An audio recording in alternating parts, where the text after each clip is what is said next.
ജയിലിൻ്റെ അകത്ത് പിടിച്ചിട്ടിരിക്കുന്ന ഒരു കുറ്റവാളി അയാളുടെ കയ്യിലുള്ള എവിഡൻസും തെളിവുകളും ഒന്നും പുറത്ത് വരരുത് എന്ന് പറഞ്ഞിട്ട് സൂയിസൈഡ് ചെയ്യുന്നു. ഇയാൾ സൂയിസൈഡ് ചെയ്ത് കുറച്ച് കൊല്ലങ്ങൾ കഴിഞ്ഞിട്ട് ഗവൺമെൻറ്റും പോലീസും പറയുന്നു ഇയാളുടെ മേലെ ഒരു എവിഡൻസും ഇല്ല, ഇയാളുടെ കള്ളക്കേസാണെന്ന് പറയുന്നു. അപ്പൊ പിന്നെ ഇയാൾ എന്തിനാ സൂയിസൈഡ് ചെയ്തത്? ഒന്നും ഇല്ലെങ്കിൽ പിന്നെ സൂയിസൈഡ് ചെയ്യേണ്ട ആവശ്യമില്ലല്ലോ. Yes, I'm talking about Jeffrey Epstein. നമ്മളൊരു 1.5 മണിക്കൂറിന്റെ ഒരു വലിയൊരു എപ്പിസോഡ് ചെയ്തിട്ടുണ്ടായിരുന്നു എപ്സ്റ്റീൻ ഫയൽസിനെ കുറിച്ച്.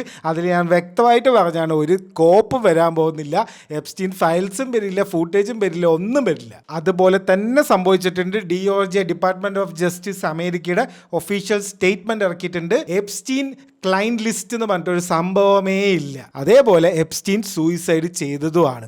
ആർക്കും ഇനി ഒരു സംശയവും വേണ്ട, ഒഫീഷ്യൽ കൺഫർമേഷൻ വന്നിട്ടുണ്ട്. ഇതൊക്കെ വിശ്വസിക്കണമെങ്കിൽ നമ്മളൊക്കെ മണ്ടന്മാരാവണം, അത് വേറൊരു കാര്യം. ഇവരുടെയൊക്കെ വിചാരം എന്താണ്? ഇതൊക്കെ കാണുന്നതും വായിക്കുന്നതും കേൾക്കുന്നവരൊക്കെ പൊട്ടന്മാരാണെന്നാണ്. ഒരു ഐഡിയ ഇല്ല. ഇവരുടെയൊക്കെ ഒരു ധൈര്യം സമ്മതിക്കണം. ഇയാൾ സൂയിസൈഡ് ചെയ്ത ജയിലിൻ്റെ അകത്തുള്ള ഫൂട്ടേജ് ഒക്കെ ഇവർ ഓൾറെഡി അതൊക്കെ അപ്പം തന്നെ ഡിലീറ്റ് ചെയ്ത് കളഞ്ഞു. ടെക്നിക്കൽ ഡിഫിക്കൽട്ടി എന്നാണ് പറഞ്ഞിരിക്കുന്നത്. എന്നിട്ടിപ്പോൾ പുതിയ കുറച്ച് ഫൂട്ടേജ് ഇറക്കി വിട്ടിട്ടുണ്ട്. ഏതോ കോമൺ ഏരിയ ജയിലിൻ്റെ അകത്ത് എന്നൊക്കെ പറഞ്ഞിട്ട് ഇതൊക്കെ ഉള്ളതാണോ എന്തോ.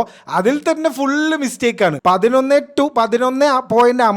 ടു 11:59 ആ ഒരു മിനിറ്റ് ടൈമിൽ കാണാനില്ല ഫൂട്ടേജ്. ട്രംപിന്റെ മെയിൻ ആളായിട്ടുള്ള അറ്റോർണി ജനറൽ പാം ബോണ്ടി ടെലിവിഷനിൽ ചർച്ചയിൽ വന്നിരുന്ന് പറഞ്ഞാണ് ക്ലൈന്റ് ലിസ്റ്റ് ഉണ്ട്, എൻ്റെ ടേബിളിൻ്റെ മേലെയുണ്ട്, ഞാനത് റിവ്യൂ ചെയ്യാൻ വേണ്ടി വെച്ചിരിക്കുകയാണ് എന്ന് വ്യക്തമായി പറയുന്നുണ്ട്. ഇപ്പം അതിനെക്കുറിച്ച് ചോദിച്ചാൽ ഓർമ്മയില്ല എന്ന് പറയും, ഉറപ്പാണ്. അപ്പോൾ ആ കേസ് അങ്ങോട്ട് അവസാനിപ്പിച്ചിട്ടുണ്ട്. ഇനി എപ്സ്റ്റീനും ഇല്ല, ലിസ്റ്റും ഇല്ല, ഒരു കോപ്പും ഇല്ല.